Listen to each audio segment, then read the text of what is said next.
এবার metro rail station এলাকা ও ট্রেনের অভ্যন্তরে কর্তৃপক্ষের অনুমতি ছাড়া সব ধরনের ভিডিও ও কন্টেন্ট তৈরির ওপর কঠোর নিষেধাজ্ঞা আরোপ করল Dhaka mass transit company limited DMTCL. বুধবার এক সতর্কীকরণ বিজ্ঞপ্তির মাধ্যমে এই কড়াকড়ির কথা জানায় প্রতিষ্ঠানটি। ডিএমটিসিএল এর পরিচালক একেএম খায়রুল আলম স্বাক্ষরিত এই বিজ্ঞপ্তিতে জানানো হয়, metro rail station, platform, concourse হল, প্রবেশ ও বহির্গমন পথ এবং ট্রেনের ভেতরে পূর্বানুমতি ছাড়া যে কোনো ধরনের ভিডিও ধারণ বা প্রচার করা এখন থেকে সম্পূর্ণ নিষিদ্ধ।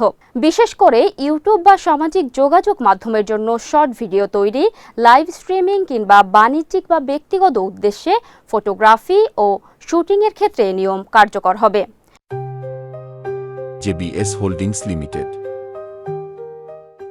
বিজ্ঞপ্তিতে কঠোর হুঁশিয়ারি দিয়ে বলা হয়েছে, কর্তৃপক্ষের অনুমতি ব্যতীত কেউ এসব কার্যক্রম পরিচালনা করলে বিদ্যমান আইন ও নীতিমালা অনুযায়ী প্রয়োজনীয় প্রশাসনিক ও আইনি ব্যবস্থা গ্রহণ করা হবে।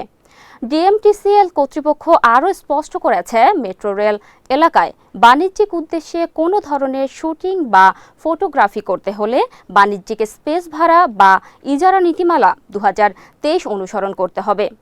এক্ষেত্রে নির্ধারিত প্রক্রিয়ার আগে থেকেই কর্তৃপক্ষের কাছে আবেদন করে অনুমতি সংগ্রহ করা বাধ্যতামূলক। মূলত যাত্রী সাধারণের স্বাচ্ছন্দ্য ও নিরাপত্তা নিশ্চিত করতেই এই সিদ্ধান্ত নেওয়া হয়েছে বলে বিজ্ঞপ্তিতে উল্লেখ করা হয়।